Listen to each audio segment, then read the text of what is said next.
Hello and welcome back to Hearsay, where we break down legal and policy issues for you. I'm Trey, and I'm a law student, not your lawyer. So remember, nothing in this episode is legal advice. And I'm Alex, also a law student and definitely not giving legal advice. We're here to inform and discuss general matters of public interest. All right, let's get into it. What if I told you that Canada is trying to build big things? Highways, power lines, pipelines, you name it, faster than ever before. Like cutting timelines from 7 years to maybe 2. Sounds great, right? Well, guess what? There's a new law aiming to do just that. It's called the Building Canada Act, and it creates something called the Major Projects Office. And as you can imagine, it's super controversial. Some are calling it a nation-building game changer. Others call it a steamroller over environmental and Indigenous rights. Today, we're going to unpack what the Building Canada Act does, why it was created, what it changes for communities, and why people are divided about it. Yeah, this episode is jam-packed with important stuff. Fast-tracking projects, federal-provincial tensions, environmental laws, Indigenous consultation, all the spicy policy meat in this sandwich. And we'll try our best to do it in plain English. No prior knowledge needed. We've got you. Quick refresher about us. We're law students volunteering with Pro Bono Students Canada. Our goal is public legal education, not advocacy for any side here. We're definitely not telling you that this law is good or bad or giving any personal legal guidance. As always, if you have a specific situation, talk to a lawyer. All right, with that out of the way, let's set the scene. The Building Canada Act, what on earth is it? Alex, maybe we can just start with the basics. Sure. Let's imagine a scenario. Canada wants to build, say, a new cross-country railway or a big port expansion. Normally, a project like that has to go through multiple federal hoops, an environmental assessment, maybe a fisheries habitat permit, navigable waters approval, etc. Each of those steps can take months or years, and any one of them could potentially delay or derail the project. Right, so the usual process is cautious and slow. Let's study it, get public input, review impacts, kind of one step at a time. And that process can easily add up to 7 years before shovels hit the ground. Enter the Building Canada Act. We'll call it the BCA for short. Passed in 2025, its whole idea is if a project is really important to the country, in the national interest, let's not drag it out. Let's fast track it. How? By basically giving it a one-stop, all-in-one federal approval. Exactly. The BCA lets the federal cabinet, that's the prime minister and the ministers, designate a project as a national interest project. Once they do that, all the federal approvals that the project would normally need are kind of deemed approved, like automatically a green light, subject to whatever conditions the government chooses to impose. And that comes from West Coast environmental law. They bundle all those conditions into a single document. You can kind of think of it as one permit to rule them all. Nice Lord of the Rings reference there. But yeah, practically instead of, say, 5 different federal departments, each doing their own permit process, we get one process, led by one minister, resulting in one document. That document, often called the conditions document, is like your master permit. It lists, okay, you're allowed to build this project, and here are all the conditions you must follow, conditions that otherwise would have to be in separate permits. And we get that from the law firm of Stewart McKelvey. And who coordinates all this?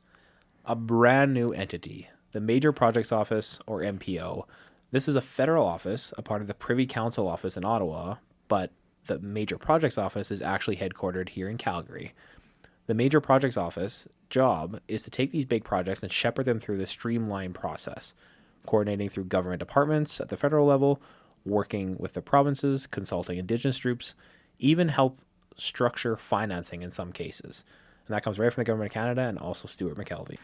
The Major Projects Office is led by a CEO, who is currently Don Farrell, former energy exec, and a cabinet minister in charge, who is currently Dominic LeBlanc. So it's a high-profile initiative. It was launched at the end of August 2025, so it's pretty new. That's from the Government of Canada. Now, why did this all come about?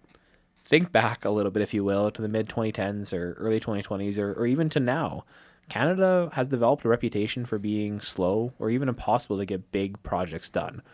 Pipelines stalled, mining projects delayed, investors sometimes just said, forget it, we'll invest elsewhere. Meanwhile, global circumstances changed. For example, in 2025, we have had some serious trade tensions with the US. And as a part of all of that, there was a realization that we need to be more self-sufficient and also diversify trade to not be reliant on that one partner of the US for everything. So in the 2025 federal election, the Liberals, under a new leader, Mark Carney, who became prime minister, campaigned on making Canada the quote-unquote strongest economy in the G7 and building nation-building infrastructure fast. They introduced Bill C5 called the One Canadian Economy Act, which had two parts. One part knocked down internal trade barriers between provinces, and the second part is this Building Canada Act that we're talking about. It was introduced just after that election and zoomed through Parliament by the end of June 2025, and that's from Stuart McKelvey.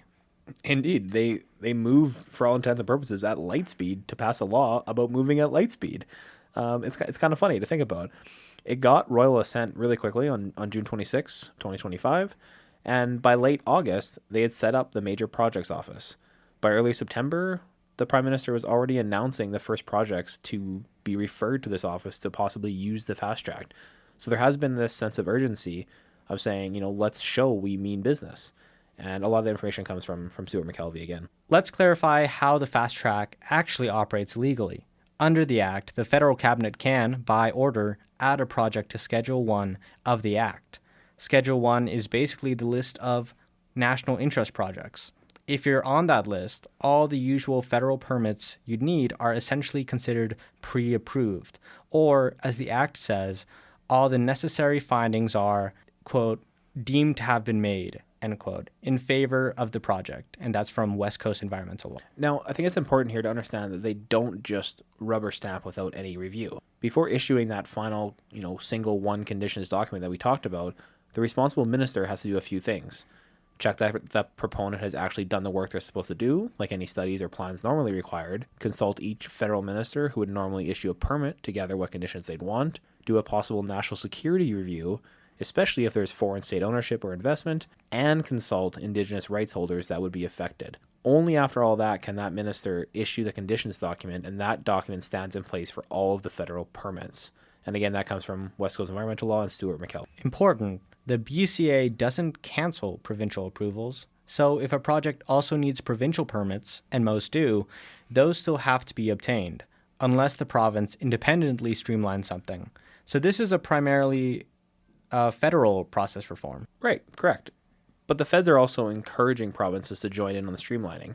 You might hear the slogan, one project, one review, and that's kind of the ideal scenario where the feds and provinces coordinate so that instance one environmental assessment can satisfy both levels instead of doing two separate ones. It requires cooperation case by case, and this is kind of the end goal to create that stronger one Canadian economy, if you will, and that comes straight from the legislative summary of the bill. One more structural thing, this fast track power isn't indefinite.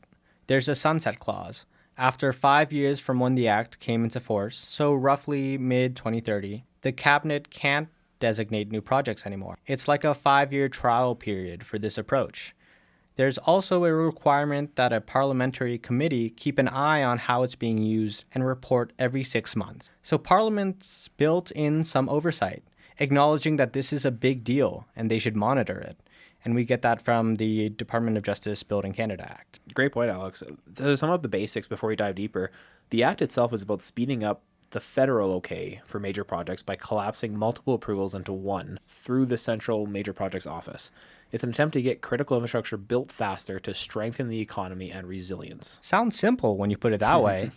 But of course, the devil's in the details. Like, which projects get this golden ticket?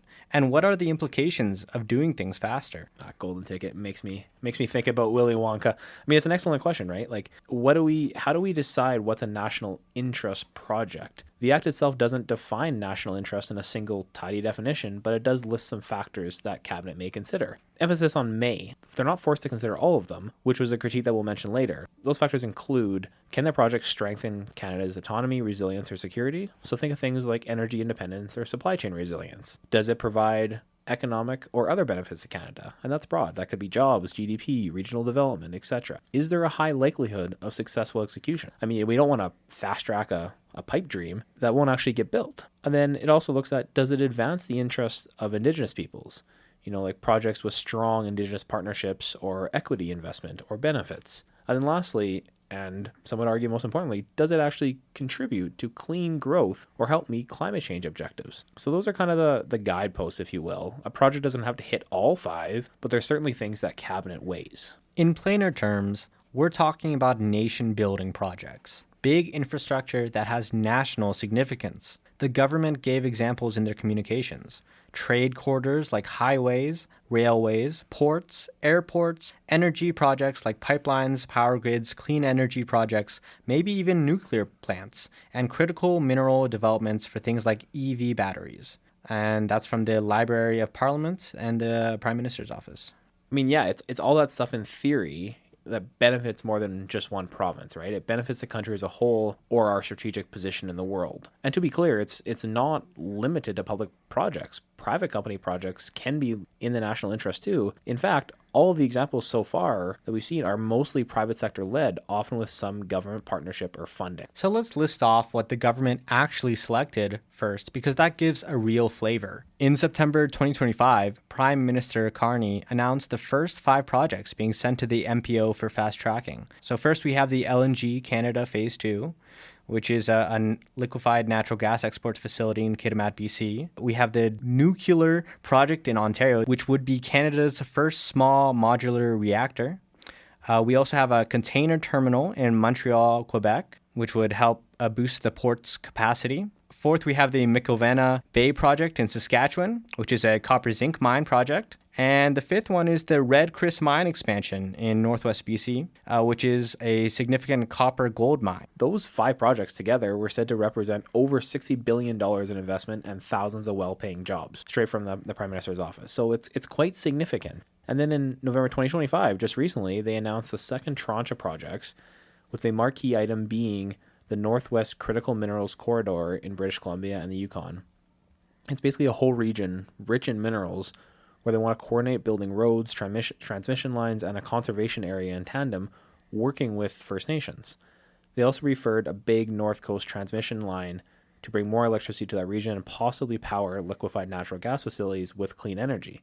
And things like expansion to rail and maybe another LNG project. There's a lot of details in there, but bottom line is the focus is on energy, both fossil and clean, critical minerals, and trade infrastructure. And this matches the government's strategic objectives they listed. Become an energy superpower, build trade corridors, lead in critical minerals, and establish data sovereignty. And this is straight from the Prime Minister's office. So those are the kind of projects getting fast-tracked. And notice, most have some level of Indigenous partnership or at least consultation going on. LNG Canada worked with numerous different First Nation groups, and that's likely intentional. They chose ones with a better social license to begin with to showcase a smoother path. Absolutely. And I mean, also notice the regional spread. We got British Columbia, the Prairies, Ontario, Quebec, covering a lot of Canada. I don't believe there's any Atlantic Canada projects yet on the list, though, I mean, there's possibly something about an Atlantic wind and transmission strategy going on in the background of in the Prime Minister's office when this release came out. But possibly Atlantic projects come later, like offshore wind or the Atlantic Loop power grid concept. So it's all pretty big stuff. If all these go ahead faster, that could mean a lot of construction, jobs, and then production of goods or energy down the line. That's why many in the industry are excited. The Business Council of Alberta, for example, said businesses are cautiously optimistic about the BCA. It shows ambition after a decade of stagnation. So from that perspective, this is seen as a needed correction. Absolutely. I mean, there's also an argument to be made that if we want to meet climate goals we have to build a ton of clean energy infrastructure fast, like massive wind, solar farms, new transmission lines, mines for lithium, etc.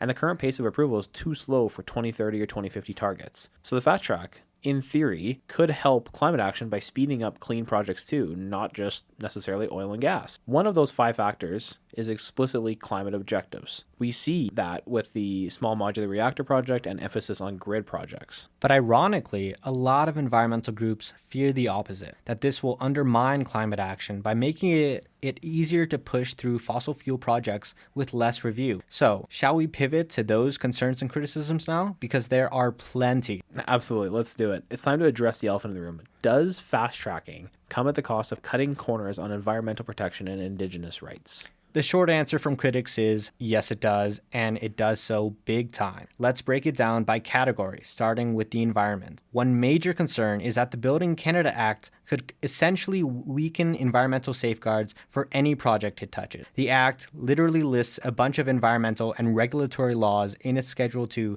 that the Cabinet can exempt a project from. We're talking laws like the Fisheries Act, which protects fish habitats, the Species at Risk Act, parts of the Canadian Energy Regulator Act, which include pipeline safety and environmental provisions, the Impact Assessment Act, among others. And we get this info from the West Coast Environmental Law. Yeah, so what does exempt from a law really mean in practice, though? It means the Cabinet can pass a regulation that says, for example, Project X does not need to comply with Section Y of the Fisheries Act. That's a big deal. Normally, Parliament can change laws, but here Parliament has pre-authorized Cabinet to essentially switch off certain provisions for specific cases by regulation. Environmental groups are freaked out about this, understandably. They say these aren't trivial red tapes. These are core protection, like the Migratory Birds Convention Act, Canadian Environmental Protection Act. These protect against toxic pollution and protect species. If you exempt a project from, say, the Species at Risk Act, you could legally allow it to destroy critical habitats of endangered species, which normally would be prohibited.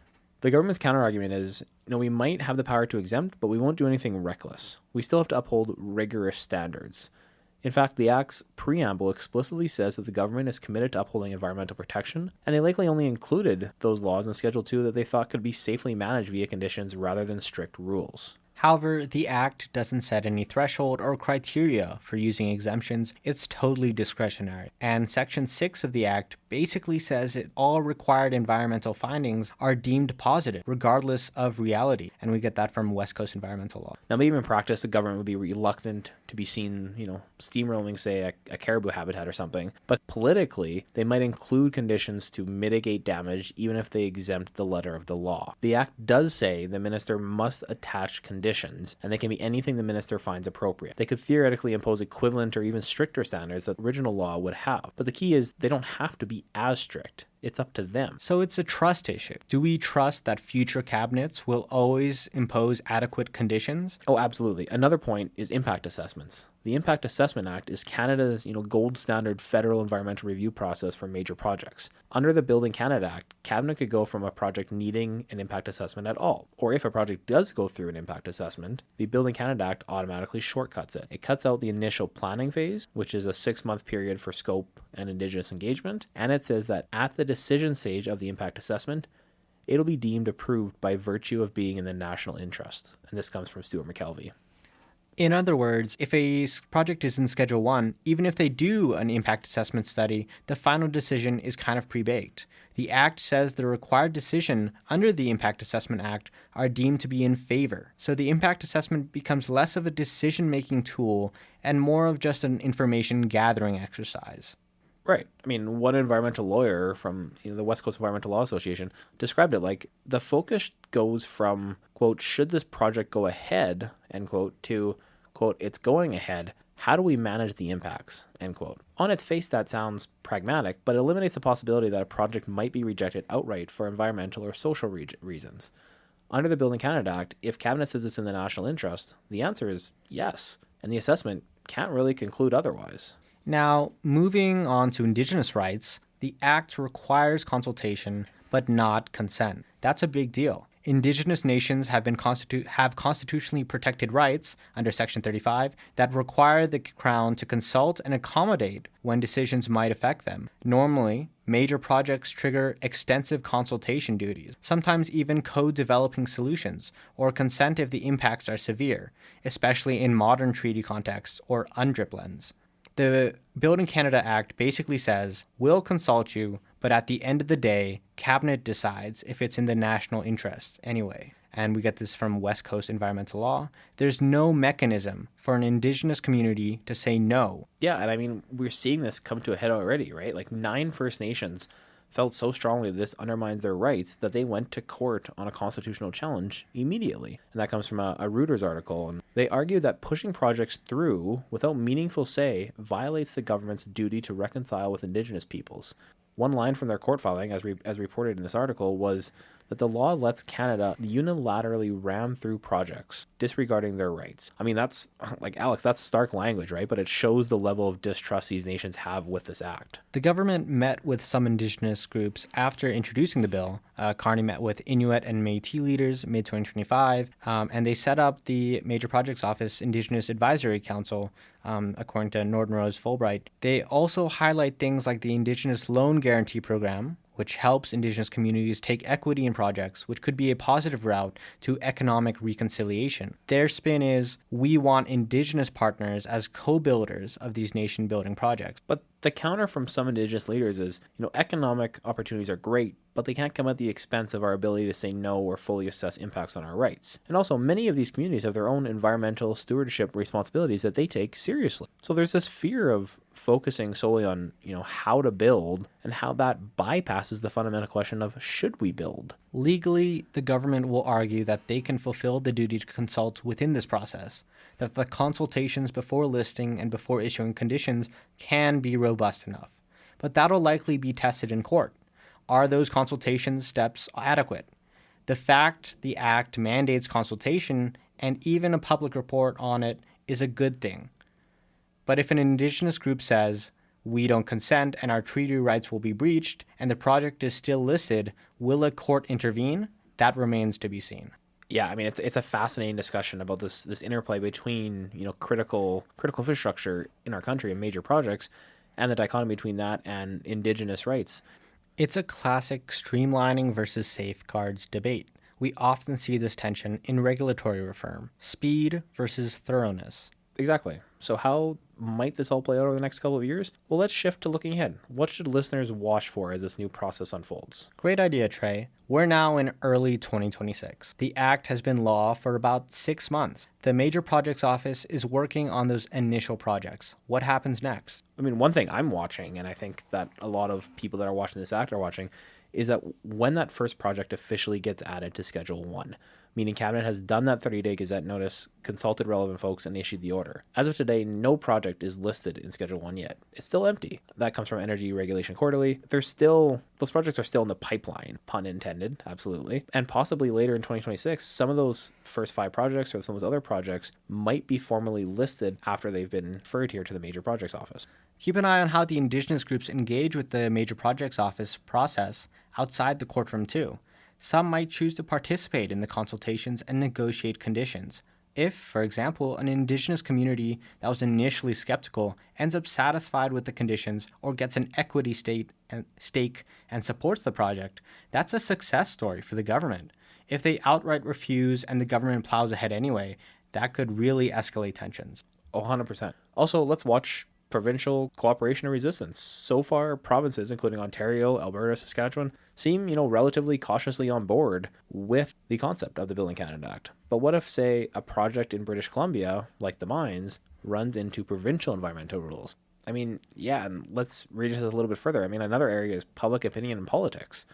Right now, I'd say general awareness of the Building Canada Act is relatively low. It's kind of technical, right? I mean, if you're an infrastructure geek like I am, you're probably in the know. But if you're just out there going about your day, you probably don't know. It's kind of technical. But if it results in a controversial project getting approved that otherwise might not have, it could blow up in the media. For instance, if they designate a major oil pipeline as national interest, which is, not currently on the list, but who knows in the future, you can bet that environmental groups will rally public opinion. Or if a project has an accident or environmental issue after being fast-tracked, opponents will say, look, they rushed it and look what happened. And the government presumably will be selective to avoid those scenarios, at least in this initial 5-year trial. They want successes, not disasters. Politically speaking, Mark Carney's government likely wants to show some quick wins by the next election, which, if on schedule, might be in 2029, unless something happens earlier. If by then they can say, we got these nation building projects actually under construction thanks to the Building Canada Act, that's a talking point. If instead there are high profile court losses or protests, that's a big vulnerability. Also, the Act's 5-year review is in 2030. The minister must report on how the Act worked out, including the impact on environment, safety, rights, etc. If things go badly and, say, don't actually speed up much or maybe did at the cost of multiple rights challenges, that review will be damning and Parliament might not renew the regime. If it goes well, projects built, no major negative incidents, they might extend it or even make it permanent. So definitely a space to watch. We'll probably revisit this in a future episode once we have some on-the-ground examples of how it's going. Let's do a quick recap of key takeaways to round off. Number 1, the Building Canada Act is a new law that aims to fast-track major, quote, national interest, end quote, projects by consolidating federal approvals. It's being used to push forward big infrastructure projects like ports, mines, liquefied natural gas, and nuclear, with the goal of cutting approval times down. 2, the Major Projects Office, or the MPO, is the central hub making this happen, working with all federal departments, provinces, and Indigenous communities to streamline the process. If you're a project proponent, MPO is your one-stop shop now, rather than dealing with 10 different agencies separately. 3, supporters say this will boost Canada's economy and competitiveness big time. We'll build critical infrastructure faster, create jobs, attract investment that might otherwise give up on Canada, and even accelerate the clean energy transition by speeding up projects like transmission lines or EV mineral mines. 4, critics warn it could undermine environmental protection and Indigenous rights. Cabinet can exempt projects from important environmental laws, and there's no requirement to get Indigenous people's consent, only to consult. So the fear is projects might be pushed through without sufficient safeguards or buy-in, which could lead to environmental harm or trampling of rights. 5, there are checks and limits. The Act sunsets after 5 years unless renewed, and a multi-party committee will be reviewing its use every 6 months. So it's not carte blanche forever. It's sort of a trial run. The government will have to show it's using this responsibly if they want to keep it going in the long term. 6. Already, 9 First Nations are legally challenging the Act, which indicates the implementation might face hurdles. So, one should watch court decisions. They could impose conditions on how the Act is applied or potentially strike parts of it if found unconstitutional. 7. Projects still have to meet conditions. Fast track doesn't mean no rules. Companies will still have to do their environmental studies, safety plans, and the government will fold those into one big conditional approval. Ideally, it's, faster but still thorough. That's the government's line. Whether that holds true in practice is something that we'll see with the first few test cases. 8. The Act doesn't cancel provincial processes. Provinces are crucial. They need to consent for exclusively provincial projects, and they still issue their permits. So collaboration between federal and provincial is key. In many cases so far, provinces seem on board and even have parallel initiatives, Ontario for instance, to streamline on their side. Number 9, for the general public and communities, it means decisions might happen with a little less direct public input. So staying informed via the online registry and engaging early, like if you see a project near you flagged as national interest, start voicing concerns or support through whatever channels you have. That will be important. Public scrutiny will likely shift to after the fact, monitoring compliance with conditions, rather than before the fact objections. 10, and last one here, time will tell if this is a success. It could be that by 2030, Canada has built a bunch of big projects and met high standards. In that case, the Building Canada Act might be lauded as a genius move. Or it could become a cautionary tale if it leads to legal quagmires or environmental and social backlash. It's definitely one of the boldest changes in federal project approval in decades. So something everyone in the law and policy space is watching. Well said, Alex. Well said. And we will absolutely keep an eye on it here at Hearsay and within our own legal careers. This was a dense topic. We know that. So thank you so much for sticking with us. We hope we broke it down pretty clearly for you. To recap our disclaimer, we've discussed laws and potential outcomes, but none of this is personal legal advice. It's for general educational purposes, and things could evolve. Always check the latest if you're directly affected by a project. Absolutely. And we'll do our best to put some references in the show notes. There's a lot for this one because we pulled a lot from legislation, different analyses, news articles. If you want to read more, definitely check those out or do your own search. We definitely encourage you to, especially if you're a little bit of a policy wonk like us. And if you enjoyed this deep dive or have questions we didn't cover, feel free to reach out to the show or the PBSC. We love feedback and ideas. And that is all the time we have today. You've been listening to Hearsay, With Trey Zeri and Alex Sorensen. we tackled the Building Canada Act and the Major Projects Office, a big shift in how Canada builds big things. It's rare we see such a direct attempt to cut through legal processes. It'll be fascinating to watch if it truly delivers or if the old hurdles just pop up in new ways. Until next time, stay informed, ask questions, and remember that understanding the law, even big complex laws, is for everyone, not just lawyers and politicians. Absolutely. Thanks for listening, and we'll catch you on the next episode of Hearsay.